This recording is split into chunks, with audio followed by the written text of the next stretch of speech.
అందరికీ హాయ్ అండి. ఎండాకాలం వచ్చింది కాబట్టి ఇంకా మామిడికాయల సీజన్ అయితే స్టార్ట్ అయిపోయింది. ఈ మామిడికాయలు అయితే మా రెస్టారెంట్‌కి రెగ్యులర్‌గా వచ్చి ఒక కస్టమర్ అంకుల్ అయితే తెచ్చిచ్చారనమాట.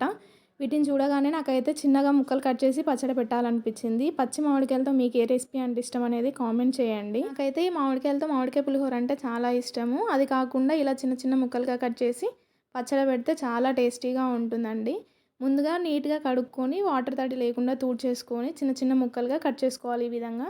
ఇప్పుడు ఇందులో కారం, ఉప్పు, కొద్దిగా జీలకర్ర మెంతుల పొడి వేసి బాగా కలుపుకొని పక్కనుంచుకోవాలి.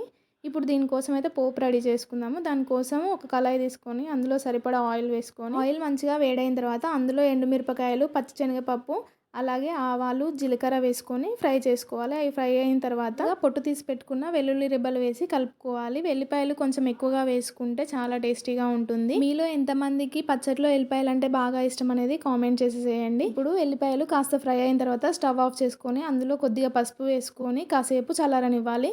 ఇదే ఆయిల్ గోరువెచ్చగా ఉన్నప్పుడు మనం ముందుగా కలిపి పెట్టుకున్న మామిడికాయ ముక్కల్లో వేసి కలుపుకొని ఒకసారి సాల్ట్ చెక్ చేసుకోవాలి. ఇక్కడ నాకు సాల్ట్ కొద్దిగా తక్కువ పడింది. అందుకే నేను మళ్ళీ యాడ్ చేసి కలుపుకున్నాను. ఇప్పుడైతే మనకి ఎంతో టేస్టీ అయినా మామిడికాయ పచ్చడి అయితే రెడీ అయిపోయిందండి. ఇది అన్నంలో పెట్టుకొని తింటే చాలా టేస్టీగా ఉంటుంది. ఒకసారి ఇలా ట్రై చేసి చూడండి.